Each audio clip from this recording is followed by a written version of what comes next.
Good afternoon, everyone, and welcome to our Agricultural Advisory Committee meeting, and appreciate everyone's attendance this afternoon. I know it's kind of hard to come in out of that sunshine and enjoy the early spring weather, but anyway, we'll try not to keep you more than half the evening anyway, but no, we'll try to get through this fairly quick. Before we get too far in, I'd like to introduce to everyone our newest member here, Dan Klost. And Dan fills the shoes of Bruce Fox, and I'd be remiss if I didn't acknowledge his dedication and input that he had on this committee for a couple of years. And I know he was at our last meeting, and it's unfortunate of his passing, but I'd like to acknowledge and thank him for his commitment and dedication. And I know many of us knew him for many years as a farmer and neighbor, I guess, and a volunteer fireman for many years, and he was always involved in his community and city. So anyway, without further ado, we'll move into do we have any disclosure of pecuniary interests involving any of the items? Seeing none, I would ask now on approval of the agenda for March 18th as presented. Mayor Harrison, Councillor McHugh, all in favor? Carried, thank you. Now ask the approval of the minutes, and if there are any errors, omissions, questions regarding those minutes for September 17th meeting. Mover seconder, Brian Cruz and Mr. Keating. Okay, any questions or comments regarding those meetings? Seeing none, all in favor? Carried, thank you. We have no public meetings. Don't look like we've got a big crowd of public input here today, so we'll dispense with that. And now we'll move down to presentations. And Kelly, I guess you're on the, are you going to do the presentations or no? No, she's not at the end of the list, but you do it now if you want. You want to do it? Yeah, I didn't know you wanted to do it now under presentations or, okay. All right. I'll give you first right of refusal, we'll put it that way. Delegations, we have none, and then staff reports and correspondence, none that I see, and supplementary agenda items.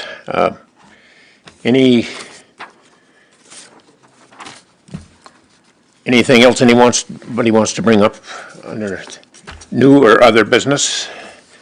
Brian? I just wanted to ask about development charges and just confirm that development charges are not charged to agricultural buildings. Have I got that correct? That's not your presentation, is it? No. I'm not an expert on that development charges bylaw, so I'll have to ask and get back to you on that one.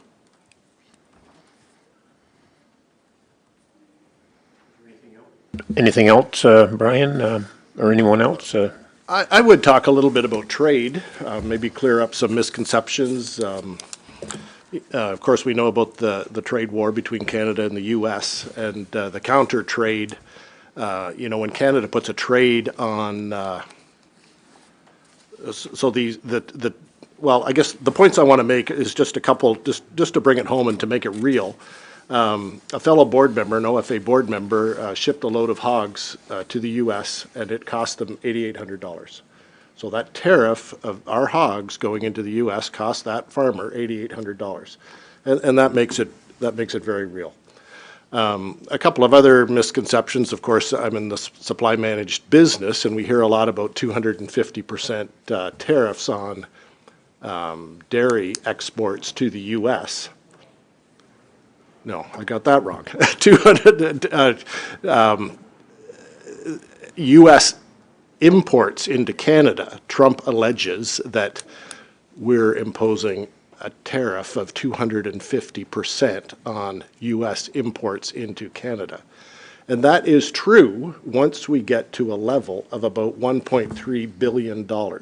So once the U.S. has imported $1.3 billion worth of dairy into Canada, that's when the tariff comes into effect. They have never reached that level. So all of the dairy that is coming into Canada about $760 million worth in 2024, is tariff-free, in spite of what Trump says. And that's about 2.5 times what we export to the U.S. So there's a considerable trade surplus coming this direction.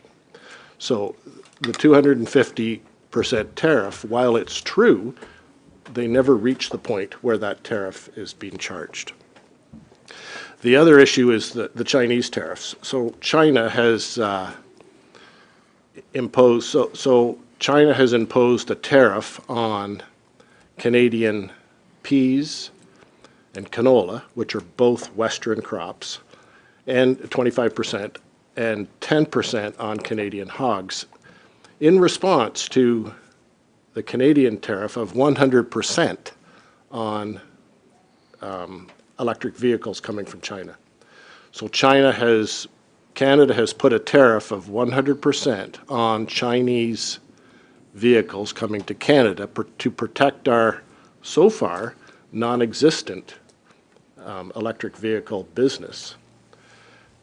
And the counter tariff then has been a 25% tariff on Canadian canola, Canadian peas, and 10% on Canadian hogs.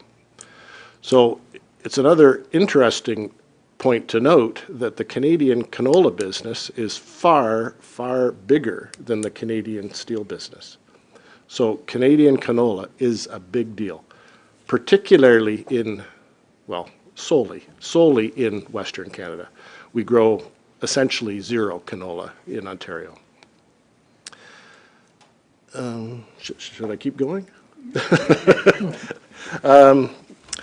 We have a board meeting tomorrow in Guelph, and I expect this tariff will be, or this trade talk will be front and center, and it'll be interesting if we comment on these trade issues.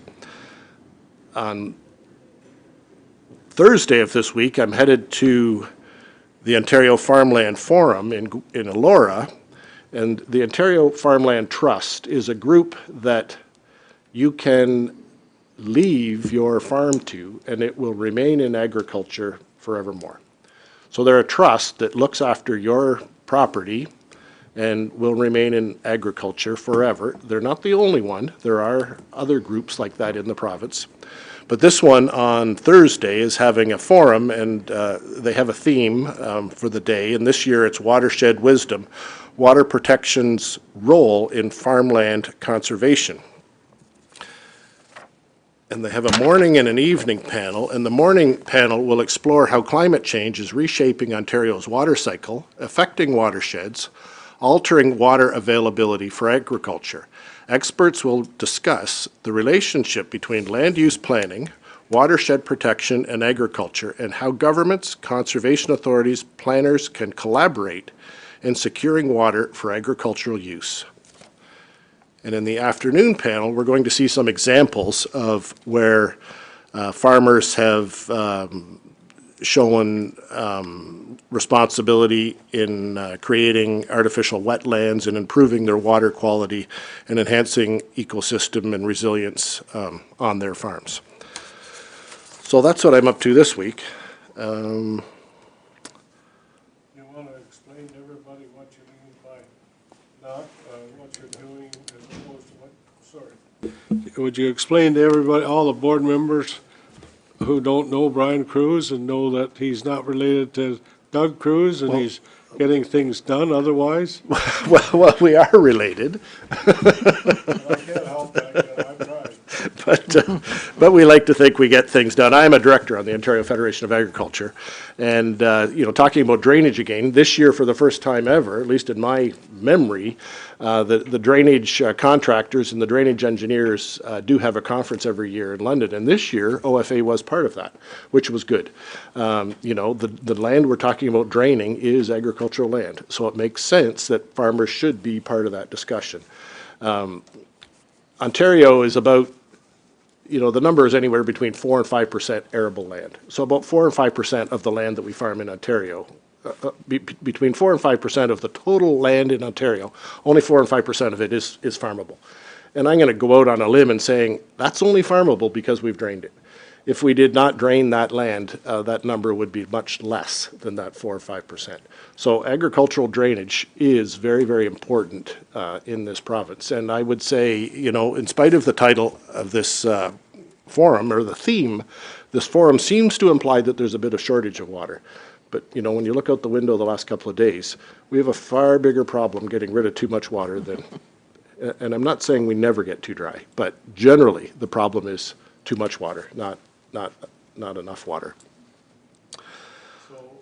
Mr. Chair, just one more point for Brian to continue on with. Yes, you've been at many meetings. So what is the major issue that's coming up with respect to drainage? There is a segment of society that, I shouldn't say society, maybe the population, that think that drainage is a negative. And we have so much of this province that will never be drained.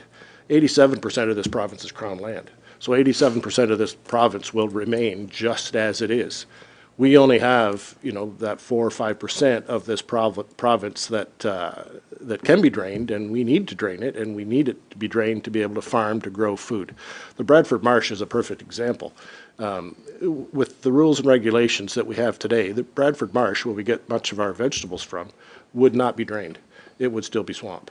And you know, we need farm drainage in Ontario. In the southwest of Ontario, down Leamington direction, where we have, you know, 4,300 acres of greenhouses, that was underwater almost at one time. That was a very, very wet area. That water generally is pumped into pumping stations into the St. Clair River. That's how they drain that area. Just to, Yeah, that's fine. Mr. Chair, one more point that when you talk about drainage, you want to explain to everybody here what you're actually talking about when you say drainage. And we're trying to say you're trying to drain the Bradford Marsh. What depth of moisture are you specifically dealing with? Sure, I understand your question. So firstly, we talk about surface drainage, and surface drainage is anything to about 30 centimeters deep. So when we tile drain a farm, that's how deep we're going. So we're not getting into the water table, we're not draining water tables, we're not draining wells, we're just taking water out of that root zone in the top 30 centimeters of the soil that we need to drain to be able to, to be able to get crops planted before June or July.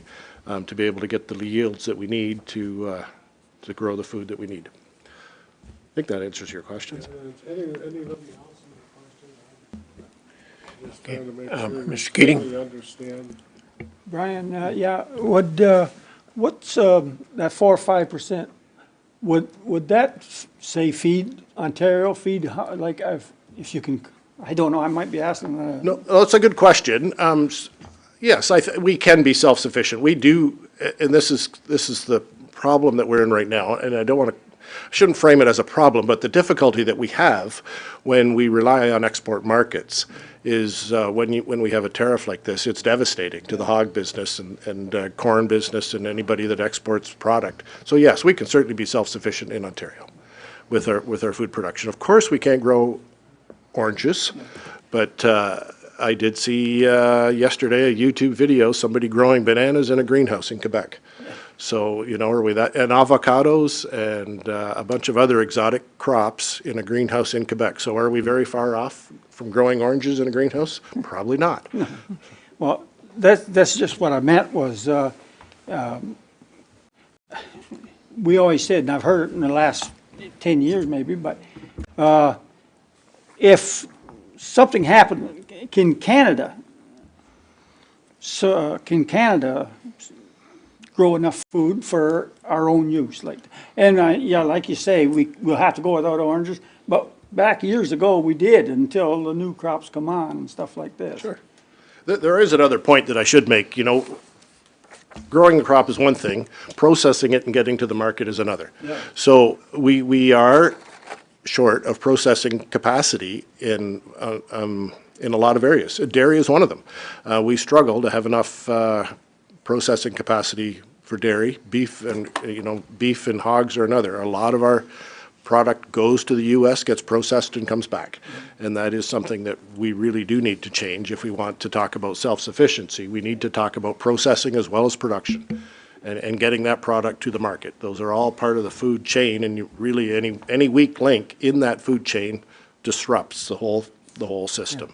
Okay, Go ahead. well, that was the biggest, my beef was the fact that Canada, as far as I'm concerned, and it's not just agriculture, but we're just talking agriculture. In the years past, 25, 30 years maybe, but we haven't been building like you're talking, manufacturing or ship it out. And that seems to have been the mindset, and it's not just one party or the other, it's the mindset like that, really. Well, I'm sure there's lots of reasons, and certainly beyond my capability to understand them all. Yeah. But we are, increasing manufacturing, food processing is something that we desperately need. Yeah. If we're going to talk about food self-sufficiency in Canada. Anything else, Brian? Yep. Okay, Councillor Carr? Thank you, Mr. Chair. Interesting discussion points here. I had a couple of questions for Brian, a couple of comments as well. The interesting thing with that 250% dairy tariff too is that the USMCA Free Trade Agreement 2018 that superseded NAFTA left all of that in place, which was negotiated by the previous Trump administration. So it was acceptable and part of the USMCA and acceptable, and now suddenly it's a big problem. But as you said, that tariff has never actually been paid, so they stay below the 1.2 billion. I had a couple of questions. So is Ontario and then Canada as a net importer or exporter of crops and livestock or food products? Do you know the answer to that? Well, I'm sure there's some products that we import and some products that we export, and, to have a definitive answer, I suppose we'd have to, talk specifically about each product, but certainly Ontario is a net exporter dollar-wise of product. And again, supply management, since we brought up supply management, it focuses on the domestic market. And 60 years ago, we made that decision in the supply managed commodities to focus on domestic markets. So the supply managed commodities are dairy, eggs, chicken meat, which is broilers, turkey meat, and a little known fifth component is hatchlings. So those broilers have to come from someplace, those mother hens have to come from someplace, and that comes from a hatchery, and that is part of, that's supply managed also. So 60 years ago, when all of this was set up, the decision was made that we're going to focus on domestic market. And that, I shouldn't say insulates us from the export situation that some of the other commodities are experiencing right now, but it helps protect us. We don't rely on exporting to the U.S. for 50% of our product. That's good to hear, net exporters. That means we are, self-sufficient. Maybe if push came to shove in a no-trade environment, we can feed everybody, it sounds like. So in your discussions with farmers, since this trade war has kind of begun, with that hog farmer with the $8,800, are they saying that essentially they will have to tack those costs on to quotes to U.S. buyers now in the future? Is that how that's going to go? And how, if the costs are just added to U.S. consumers, then, why is this all even happening? It's silly in a sense.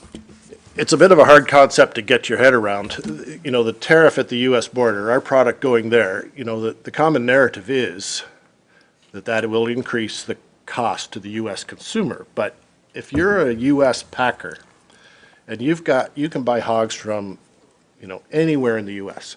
and you have a load coming from Canada, you're going to choose to buy them from anywhere else in the U.S. rather than that load coming from Canada, unless they're the same price.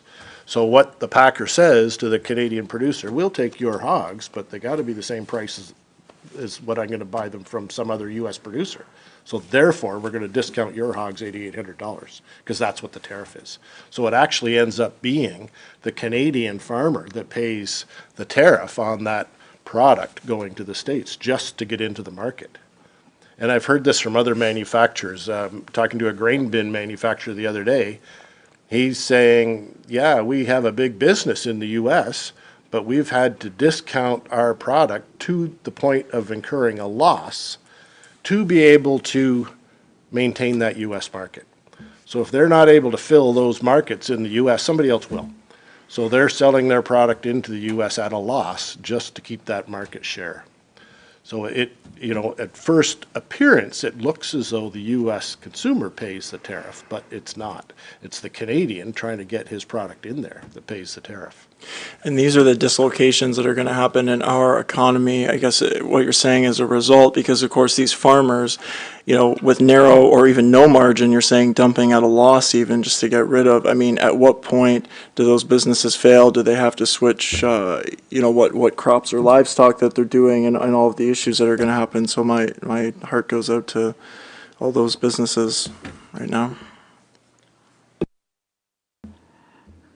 I could say one more thing about the drainage parts, shifting over to the municipal side a little bit. In some of my other travels in my 4 counties, I've noticed that when a municipality proposes, and it's not the municipality that proposes the development, it's a developer that proposes the development, but when that happens, even though it's within the urban boundary, if it's beyond the municipal stormwater system in this case, getting rid of the water seems to be a really big deal, I've learned. So if the urban boundary has expanded over the years and the next development happens not adjacent to the build-up area, but way down the road a little bit, how do you get rid of that water that's way down there when there's no municipal infrastructure to get rid of that water? You know, there's natural water courses in our area. We don't have very many municipal drains, and this is in my whole 4 counties. So that water has to go into either somebody's private drain, and he may not want it, or it has to go into a natural water course, and that may not be allowed because of riparian rights. So if there's no municipal infrastructure there, that can become a really big deal, and I was hoping maybe Brian would be here and we could discuss that, but that's just what I've learned in the last few months. Always been, you know, kind of aware of the concept of prescriptive rights, which basically says if water has always gone there, it can continue to go as long as you don't change it, as long as you don't gather it up and put it all in one spot. And once you've done that, prescriptive rights don't apply anymore. So a private drain owner, you know, for example, on my farm, we do have private drains that we have dug, and they'd be my drain, you know, and I may not want somebody else that's changed the flow of water adjacent to me coming into my drain anymore. So it becomes a big deal. Anyway, that's my point. I guess one thing before we leave that topic, maybe you might want to address the committee, because they might not be aware of a neighboring municipality not too far west of us was going to tax farmers and urban landowners for dumping stormwater into, I'll say municipal property or other private property, but I've been following that off and on. I think they've been modifying it a bit. Maybe you have more inside information on it while we're in this topic. Well, I could start off by saying it certainly illustrates the importance of having an ag advisory committee, because the agricultural community wants to hear about something like that's in the works before the invoices go out. And that's what happened in this other municipality. There's no ag advisory committee, and all of a sudden, the rural landowners got invoices for $165 per acre to dispose of water that ran off of their property and did not enter the municipal stormwater system. It went into the natural creeks and water courses, and the municipality thought they were going to get away with charging $165 per acre. They did not. Northumberland Federation of Agriculture lobbied against it with the help of the provincial government and the Minister of Agriculture and Food, both of them. We got support from both Ministers of Agriculture and Food, and we pushed back, and we went from something like $165 an acre down to about $87 per property. It's not what I wanted. I don't know why a rural area should have to pay to get rid of stormwater when there's no municipal cost associated with that. But $87 an acre is a whole lot better than $87 a property is a whole lot better than $165 an acre. We did at the same time lobby the provincial government to have some consistency across the province, and of course we hope that that consistency will include that agriculture is not charged the stormwater fee. And indeed, the Minister of Agriculture did write a letter to all 444 municipalities saying she does not, at that time it was Minister Thompson, does not condone the idea of stormwater fees charged to agricultural land. Minister Flack reasserted that idea, and we lobbied the provincial government, asked the provincial government to please provide some guidance, and of course we hope that agricultural land will not be charged. And I think there was a motion last November in Queen's Park to do just that, to work on guidance for municipalities on how to address this stormwater issue. I don't think it's any more than just a motion yet, but that's where that's at, as best I understand. Councillor Card? Thank you, Mr. Chair. Just one more question for Brian. I know we've talked a little bit about this privately, but just for the benefit of anyone viewing or members of the committee, what was the municipality's logic in terms of charging these rural properties that don't have the costs or the infrastructure associated with stormwater management? Like what was the leg to stand on, so to speak, for that? Because on its face, it seems rather silly. I don't mean to disrespect your question, but I think the best answer would come either from the municipality or the consultant that came up with that proposal. Revenue generator, I'd say, but anyway, we won't go there. But anyway, I know Coburg and has kind of backed off a little bit on it in County Northumberland, but I know there's some other areas been looking at it too when I read in the farm papers, but there's a couple of dozen across the province, I believe, that charge some kind of stormwater fee. and we do have one municipal drain in Quinte West, which is a May drain on Power Line Road. A number of years ago, that was petitioned and put in back in the old Murray days before the amalgamation. But anyway, we still have to maintain it, so. Brian? I don't want to beat this topic right to death, but at that drainage conference that I went to, it was very interesting, talking about the Drainage Act and the history of the Drainage Act, going back to 1835.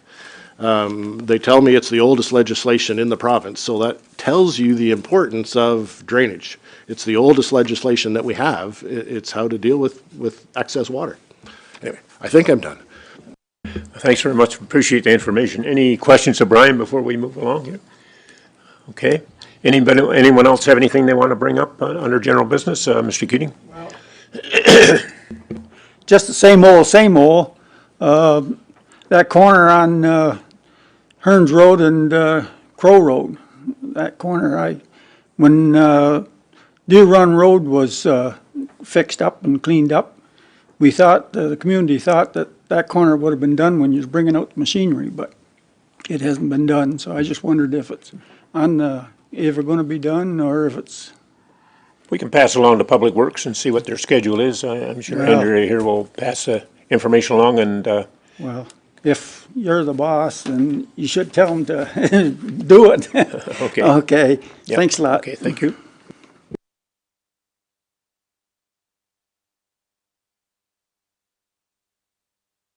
But would you like to do your presentation at this time, Kelly? And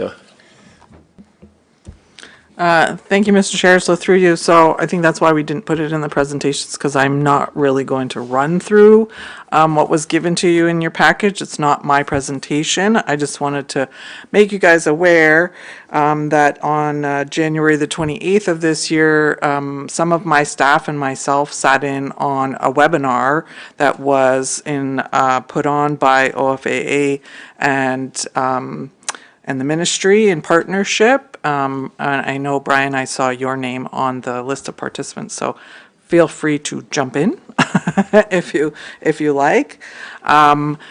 They talked a lot about sort of their community of practice and some of the activities that are happening and whatnot, but one of them, they had two representatives from the ministry that went through some changes that happened to the provincial planning statement that was approved last October. And so I just thought it was a good slide deck and good to share with you as it specifically relates to agricultural policies within that new PPS. And for those that are not aware, and I apologize if you are, and I'm repeating things that you know already, but the main precipitous, I think, for changing the PPS was they wanted to get rid of the growth plan for the Greater Golden Horseshoe and combine it all into the one document. We here at the City of Quinte West not covered by that provincial plan.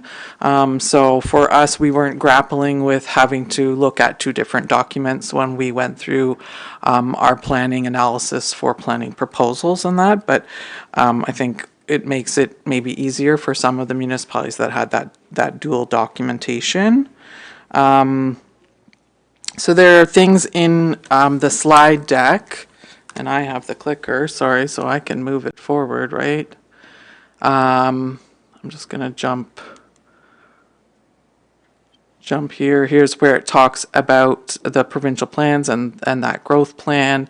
The Greenbelt plan, again, not covered, that doesn't cover our geography, but that one is still in place. So here's in the slide deck starting on page 7 where they talk about some of the various changes and the implications for those. And one of those is this agricultural impact assessment, which we have had some guidance on it, but we don't really have a lot of experience within Quinte West for that. We do have some when we have people asking for consents in the agriculture, in the prime agricultural designation, and we tell them they have to get one of these assessments done. There is, which I learned, a draft guidance March 2018, and the province is committing to finalizing that document and having it in place for people that have to do those AIAs. And you need to do an AIA when there's a boundary expansion. Some of the policies in the new PPS that are not necessarily within that prime agricultural section, boundary expansions can now be done outside of a municipal comprehensive review. That's in a different section of the PPS, but that could impact the agricultural lands. I did a quick look on our mapping. And really, where there are lands that are prime ag and ROP at this moment, butting up against the west side of Trenton on the other side of County Road 40 and our hamlet of Walbridge.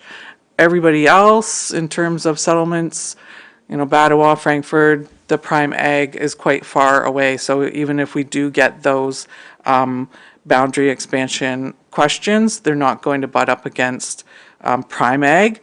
It's not to say they won't butt up against farmland or try and outreach farmland, but they won't be under the prime ag. So we'll have to look at what the impact is and what we can ask for based on the policies under the prime ag. The other one that I was going to highlight is, and there's a couple of slides on, sort of what an AIA is, what it does, that I'll let you peruse. There's the settlement area boundary expansion. The other one is the additional residential units, or ARUs for short. So they're allowing for 2 additional residential units on properties with prime agriculture. And for those members that are also on our planning advisory committee, Davina Aseo, our policy planner, who's online, I believe, she just brought forward a housekeeping amendment for our zoning bylaw at the February 20th PAC. And we are aligning with the policies that we have in our OP and the policies that are in the PPS. I think that is going to council tomorrow night for finalizing. So that's there. There is a report that Davina did, and I encourage everybody, if you want some more information on exactly how we're mirroring that policy, that you can have a review of that. And I think there's a couple of slides on that. The other third thing I wanted to just mention about is the idea of the agricultural systems approach.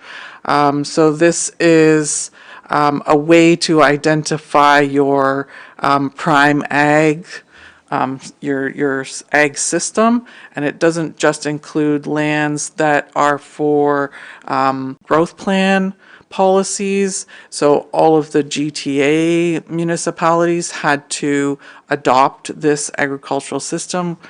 Quinte West not being in that, we didn't do that. And through our new OP review that we just did, we didn't really touch our agricultural lands. We made some tweaks here and there where some lands were brought into the ag system where we had like donut holes within the prime ag, so we blanketed all. The province didn't want us to have those donut holes, or areas where we removed some land because it had been demonstrated that they were not productive prime ag lands. But very small tweaks overall throughout the municipality. So I just wanted to highlight this, that I would suspect that when we go through our next official plan update with these policies in place, if they're still in place when we do that, we will probably have to go through this process of developing an agricultural system approach for those policies and create that mapping that would include not only just the land base, but also the agri-food network. And I think that was really all that I wanted to highlight.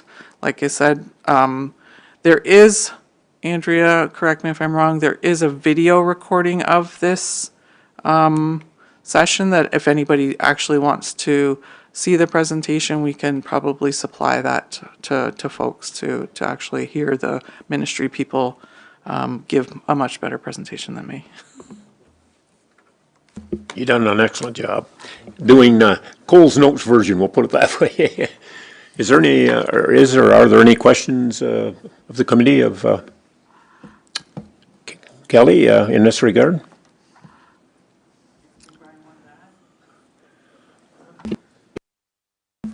I guess I would just make the point that I'm glad to see the agricultural impact assessment required for an urban boundary expansion, because that agricultural impact assessment considers minimum distance separation. Much to my surprise, in some of the other municipalities that have undergone urban boundary expansion even 20, 30 years ago, and encroached on a livestock operation, minimum distance separation no longer applies. So once that urban boundary has been expanded, right up to the property line of a livestock operation, and would be considered too close to build a house in that urban boundary, enlarged urban boundary, if you were to consider minimum distance, it doesn't apply, to my surprise. So obviously, at that time, the proper rules were followed. So I'm happy to see that on a new urban boundary expansion, an agricultural impact assessment will be required, and as part of that would be minimum distance separation considerations. Okay. Any further questions in that regard, or anything else? I'm going to make one comment here. We were talking about tile drainage of land and whatever. I don't know how many people get that Eastern Ontario Agri-News farm paper that comes out, but I noticed in the fall, the one copy I had, they did kind of brag that Stormont, Dundas, and Glengarry returned more farmland. Well, they restored because they were, I guess, reclaiming farmland. And I know Councillor McHugh and I said the odd trip to Cornwall or whatever, when you get east of Prescott, there's places along that 401 where they've reclaimed hundreds of acres. There's big blocks and tile drained it, and there's piles of scrub brush and whatever, but they brought that into production. But I remember this one article that was in there, I think it was about November's edition or something, that they there's always so many acres a day they figure we lose in productive farmland, and but those 3 counties had restored more and brought more back into production, which is, I think, is a good news story in a sense. And I know we can get in a little trouble, and our friend from the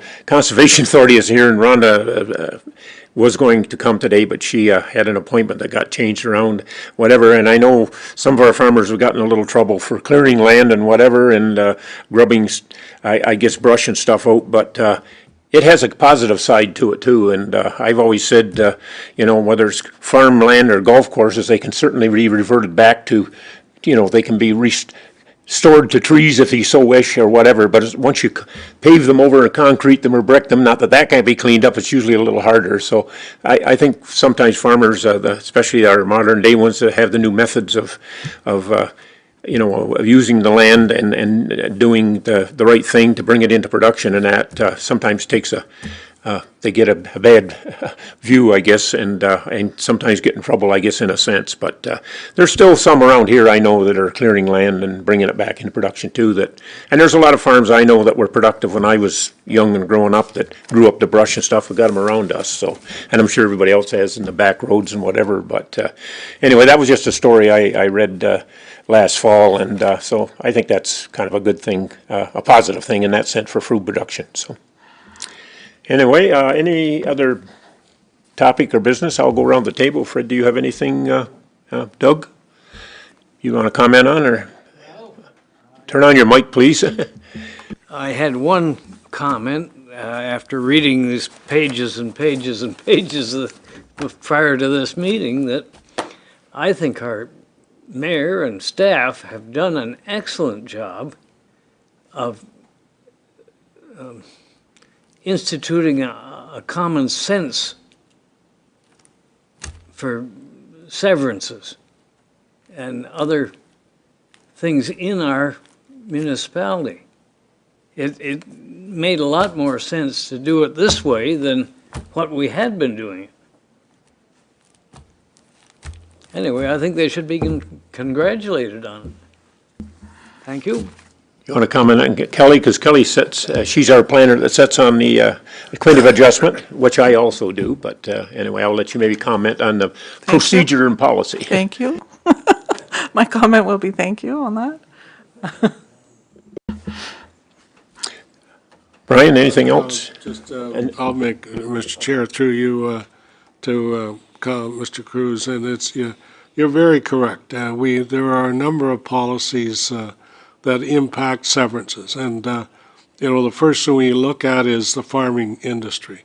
Will this severance negatively impact the farming operation, or what can be done? What can we do? How can we do it and still keep everybody functioning and carrying on with their business? And that's what we try to look at. And I was on the Committee of Adjustment for a long time, and I got a pension from the committee. And I took my pension. Councillor Allier stepped on, so he'll be due for a pension soon as well, and it'll likely be the same amount as I get. Yep. Same figure. So, but I know that Councillor Allier follows the same process. He gets out and takes a look at the application.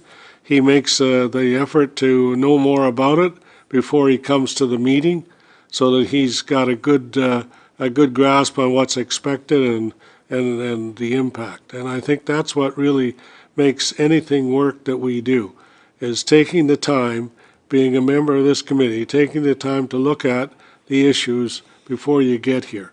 And if you have questions or concerns, get to the people that can help you get the answers. And I think that's what makes everything work, is doing your homework and working together to make things better. Thank you. And I might add, Mr. Mayor, that I can speak for my other and vouch for my other colleagues that sat there. They all do the tour once they get the agendas, and while staff gives us great information on that, certainly the visual sometimes is different. But maybe Kelly, you want to speak to that. But I can vouch that I know the other 4 gentlemen that I sat with, they go out and do the tour. Through you, Mr. Chair, the only thing I was thinking to add was that Brian Cruz brought it up about the MDS calculations and that. I would say that MDS has been around for more than 20 years.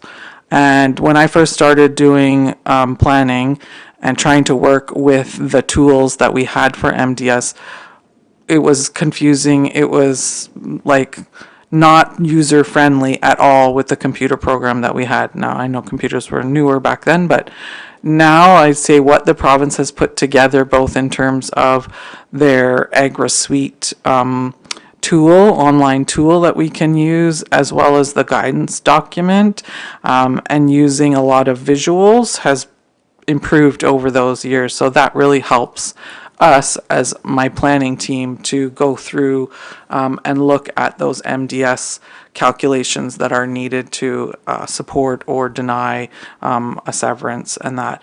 But getting that information from either the neighboring farmer or getting the applicant to get that information is crucial for staff to be able to do those calculations. So. Okay, thank you. Anything else, Doug? Okay. Brian, do you have any closing concerns or thoughts? I do hate it when I miss a point, but it's a good one. We talked about processing and food production and all that stuff earlier. I talked about the $8,800 it cost a hog producer. More locally here, on the food processing side, Sprague Foods in Prince Edward County, being in business 100 years, fifth generation, they're a canning factory.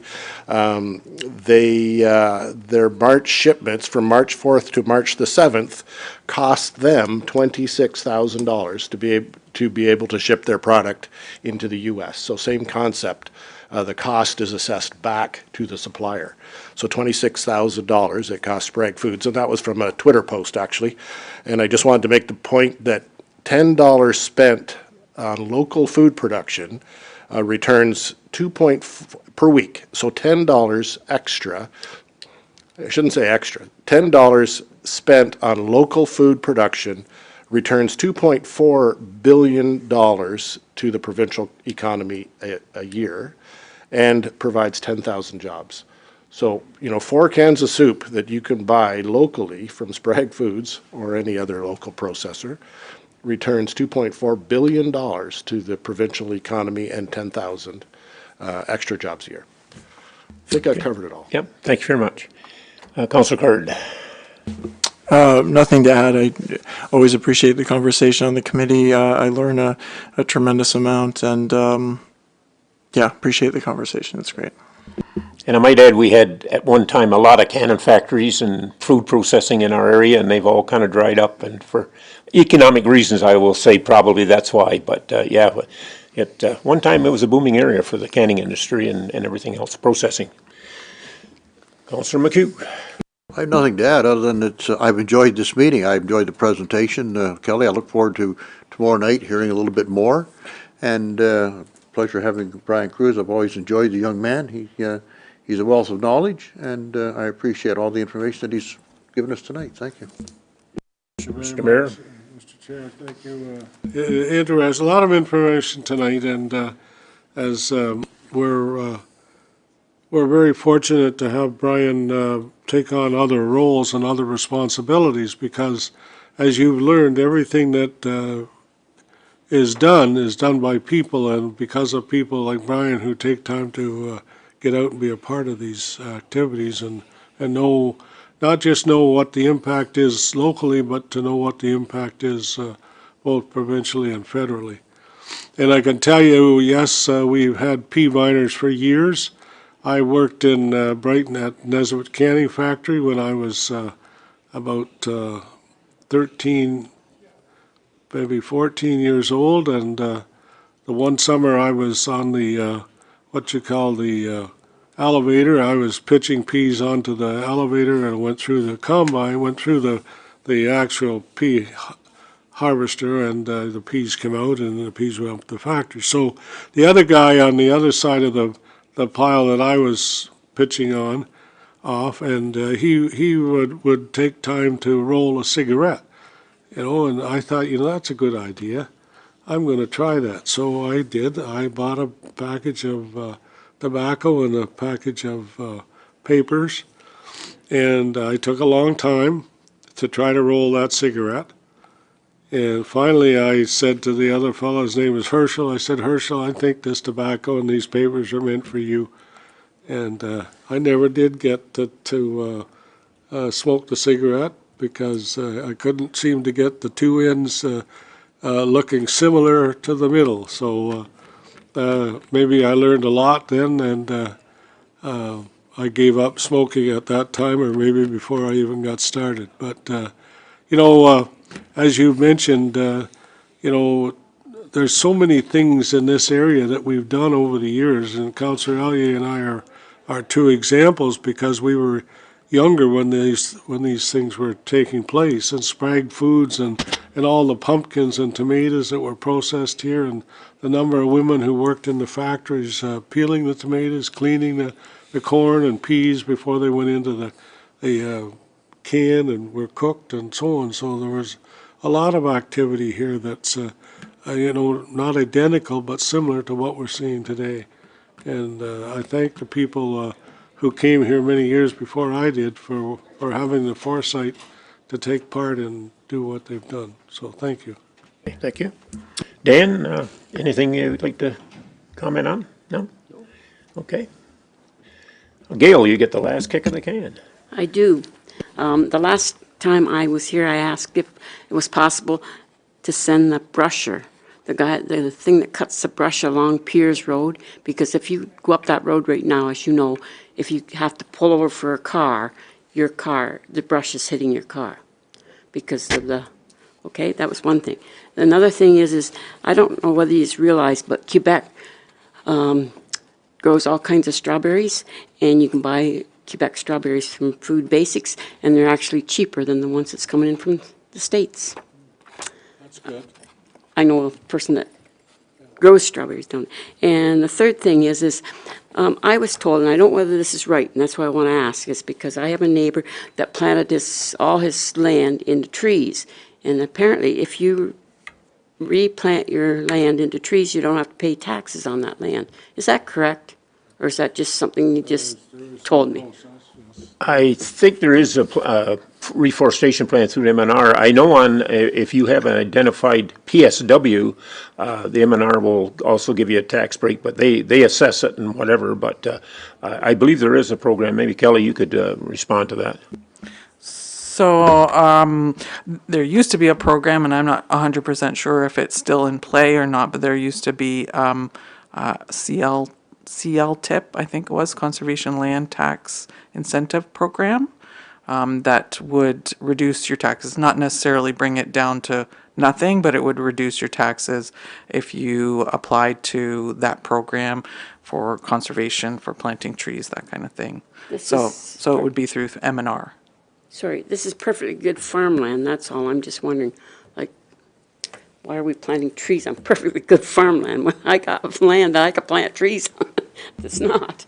Well, I guess it's up to each individual's own liking or what they want to do, and they have that right, I guess. So, but I realize that, yes.